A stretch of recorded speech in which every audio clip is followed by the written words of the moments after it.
All right, let's dive into one of history's most incredible case studies on resilience. Seriously, this isn't just the story of a conqueror. What we're going to do is a deep analysis of Zahir ud-Din Muhammad Babur, a leader whose life is basically a masterclass in turning total catastrophic failure into an unbelievable advantage. And this is really the core question we're tackling today. How does a leader with literally no land, no money, and no home base manage to build a lasting empire from scratch?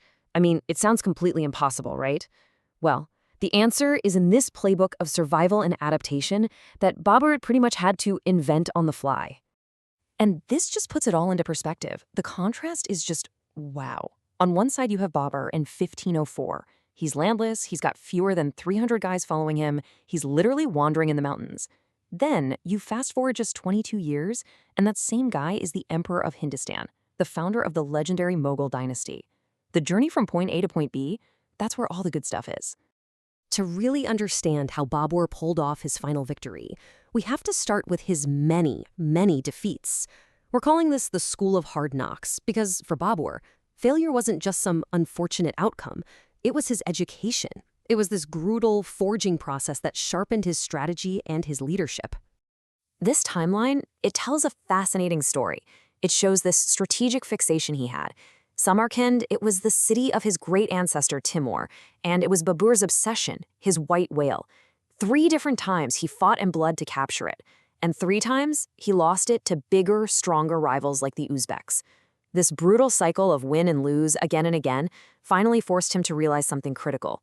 His dream was a dead end, but the lessons he learned from failing, they would become the bedrock of everything that came next.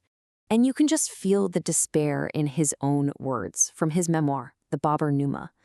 Poverty and humiliation, no country or hope of one. This wasn't just a strategic pivot point for him. This was rock bottom. He was stripped of everything, which forced him to build a totally new kind of power, one that wasn't based on who his ancestors were, but on pure grit and the loyalty he could inspire. You know, you can almost think of this time in exile as a forced MBA in unconventional strategy. He had to learn to inspire loyalty when he had nothing to give. That process filtered out everyone except the most hardcore, loyal followers, his core team. Out of sheer necessity, he became a master of lean, mobile warfare.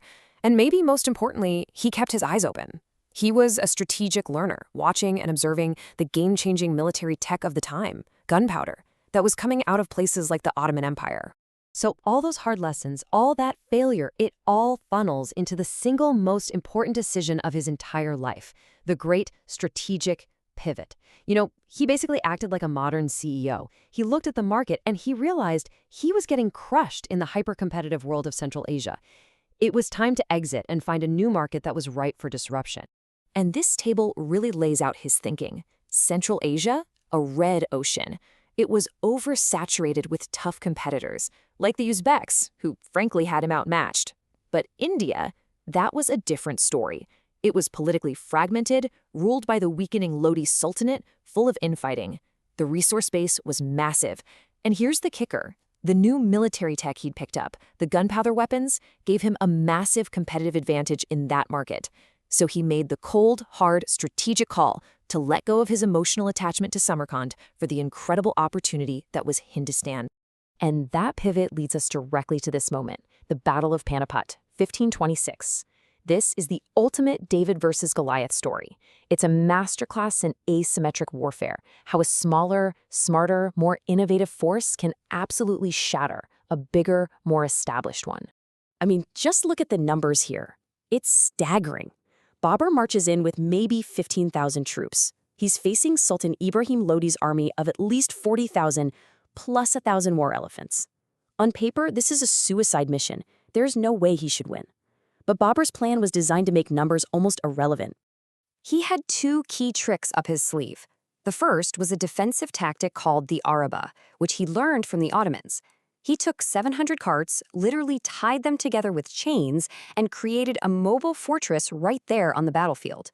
This wagon fort was perfect for protecting his cannons and his musketeers from Lodi's 2 biggest threats, the cavalry charge and those terrifying war elephants. The second trick was an offensive move he'd learned from, get this, his old enemies, the Uzbeks. It's called the Tulugma. He split his best cavalry into two wings designed to flank the enemy. So while Lodi's huge army was stuck, crashing against his cart fort in the center, these cavalry wings would sweep around the sides and hammer them from the flank and the rear, causing absolute chaos. And here is how that whole beautiful, deadly formula came together. Step 1. He anchors his center with the Araba, basically telling Lodi, "Come and get me." Step 2. As they charge, he opens up with his cannons. The noise and the shock alone terrified the elephants, which turned and trampled their own troops. And step 3. Once the enemy line was a complete mess, he unleashed the Tulugma cavalry. They just wrapped around the confused army and annihilated it. It was a perfect storm of defense, technology, and maneuver. So, what's the big takeaway here? What can we actually use? Well, Babur's incredible journey gives us a solid framework for any kind of strategic turnaround. We've boiled it down into what we call the exile to empire model, and these are principles that apply to pretty much any competitive field you can think of. Okay, the model breaks down into 5 key steps. Number 1, accept loss quickly. You have to be ruthless about knowing when to quit.